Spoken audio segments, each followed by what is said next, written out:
লোকসভা নিৰ্বাচন আহি আছে আমাৰ কোকৰাঝাৰত 7 তাৰিখ মে মাহত হৈ যাব। তৃতীয় পৰ্যায়ৰ নিৰ্বাচন অনুষ্ঠিত হৈ যাব। 12 তাৰিখৰ পৰা নটিফিকেশ্যন আহি যাব আৰু নমিনেশ্যন প্ৰক্ৰিয়া আৰম্ভ হৈ যাব। 22 তাৰিখলৈকে এইটো চলিব। তাৰপিছত আমি আনুষ্ঠানিক যিটো প্ৰচাৰ অভিযানত নামি যাম। কিন্তু তাৰ আগতে আমাৰ প্ৰচাৰ সম্পূৰ্ণ হৈ গৈছে। বিজেপি নেতৃত্বৰ যিটো NDA গভৰ্ণমেণ্ট চলি আছে ভাৰতবৰ্ষত, নৰেন্দ্ৰ মোদী তাৰ নেতৃত্ব দি আছে ভাৰত চৰকাৰৰ প্ৰধানমন্ত্ৰী হিচাপে। ই এটা মহাশক্তি, ভাৰতত এতিয়া মহাশক্তিক এটা পৰিণত হৈ গৈছে। তাক পৰাভূত কৰিব পৰা কোনো শক্তিয়ে নাই। আৰু তেখেতৰে আশীৰ্বাদত আমি কোকৰাঝাৰত প্ৰতিদ্বন্দ্বিতা কৰিবলৈ গৈ আছোঁ। UPPLে তাত আসনটো পাইছে আৰু NDAৰ কেণ্ডিডেট হিচাপে জয়ন্ত বসুমতাৰী ইয়াত প্ৰতিদ্বন্দ্বিতাত নামিব। আমি এইটো চোৱা নাই কেনেকৈ জিকিম, সেইটো আমাৰ চিন্তা নাই। কিমান পাৰ্চেণ্টেজ লৈ পেলাই আমি জিকিম। টোটেল ভোটৰ সংখ্যা ইয়াত 14 লাখ মান আছে। 70% এইবোৰত যাবলৈ চেষ্টা কৰিম আমি। টোটেল ভোটিং হ'ব পাৰে 12 লাখ মান। 9 লাখ মান ভোট লৈ পেলাই জিকি যোৱাৰ এটা পৰিকল্পনা কৰি আছোঁ। তেতিয়া এটা অভিলেখ সৃষ্টি হ'ব। ইয়াত বিৰোধিতা নাই। ভৱিষ্যতটো আইনৰ মেৰপেচত সোমাই আছে, হাইকোৰ্টৰ মেৰপেচত। 27 তাৰিখত কিবা এটা ভাৰ্ডিক আহিব বুলি মই শুনি আছোঁ। মই নাযাওঁ তাত। নৱশৰণীয়া খেলক বা নেখেলক সেইটো লৈ আমাৰ কোনো ইছ্যু নহয়। নৱশৰণীয়া মানে বড়ো কোনো হাৱা নাই। ই এটা খোৱা প্ৰতিশ্ৰুতিৰে বড়ো বিভাজন ঘটাই দুবাৰ সাংসদ হৈছে। তেওঁ বহি থকাটোই ভাল, কাৰণ আইনৰ মেৰপেচত সোমাই গ'ল। আৰু তেওঁ কেণ্ডিডেট হ'ব পাৰি নে নাই এইটোও মই ক'ব নোৱাৰোঁ। আৰু BPF এটা দোলঢাক বজাই আছে। ভিতৰে UDFৰ সমৰ্থন লৈ আছে।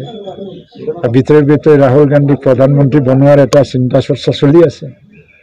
সেইটোতো ভাৰতবৰ্ষতে সম্ভৱ নহ'ব, কাৰণ কংগ্ৰেছটো 50টা চিটো নাপাব ভাৰতবৰ্ষত। ইণ্ডি এলায়েন্সটো 100টা পাবনে নাই সন্দেহ আছে। তেনে ক্ষেত্ৰত হাগ্ৰামা মহিলাৰ পৰিকল্পনা ক'তো নচলে। ই আৰু কেতিয়াবা মই মোদীৰ লগত আছোঁ বুলি প্ৰচাৰ কৰি দিয়ে। তো মোদীৰ লগতো আমি আছোঁ। মোদী এইবাৰ ট্ৰেক্টৰত আহিছে কোকৰাঝাৰত, বৰপেটাত হাতীত আহিব।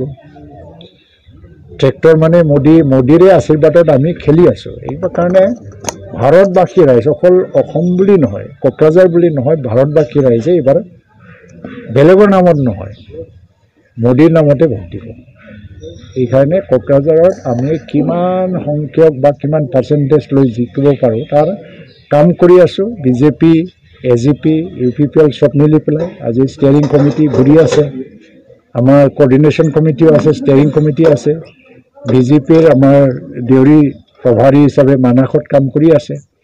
তেখেতেও বিচাৰিছে যে অধিকাংশ ভোট 70%ৰ বেছি ভাগ ভোটটো যাতে মানে ট্ৰেন্সফাৰ হৈ যায় UPPL কেণ্ডিডেটৰ ফালে, BJPৰ পৰা আৰু AGPৰ পৰাও তেওঁলোকে কৰি আছে। এইকাৰণে কোকৰাঝাৰ অভিলেখ সৃষ্টি কৰিব, নৰেন্দ্ৰ মোদীৰ দৃষ্টি আকৰ্ষণ কৰিবলৈ সক্ষম হ'ব বুলি মই ভাবোঁ। এতিয়ালৈকেতো 12+, 13ও যাব পাৰে, কাৰণ বিৰোধীক এটা দি দিছোঁ। কোনকেইখন আসন আপোনালোকৰ হাতত নাই আজি ক'ব নোৱাৰি। আমি যুঁজি আছোঁ। নগাঁও আৰু ধুবুৰীৰ মাজত এটা সন্দেহ এটা চলি আছে। এতিয়া পৰিণামটো কি হ'ব। ধুবুৰী যদি কিবা কাৰণত পৰাজিত হৈ যায়, নগাঁও জিকি যায় নেকি, এটা ধাৰণা লৈ আছোঁ আমি। কিন্তু তাতে চমৎকাৰ যদি ঘটি যায়, 14টাও যদি কেনেবাকৈ যায়, কাৰণ মানুহৰ যিটো চিন্তা পৰিৱৰ্তন ঘটি আছে, বাস্তৱতা চাই আছে। তথাপিও 12+ বুলি কৈছোঁ। মানে এইটো 100% বুলি কোৱাটো গণতন্ত্ৰত খুব মানে শুদ্ধ নহয়।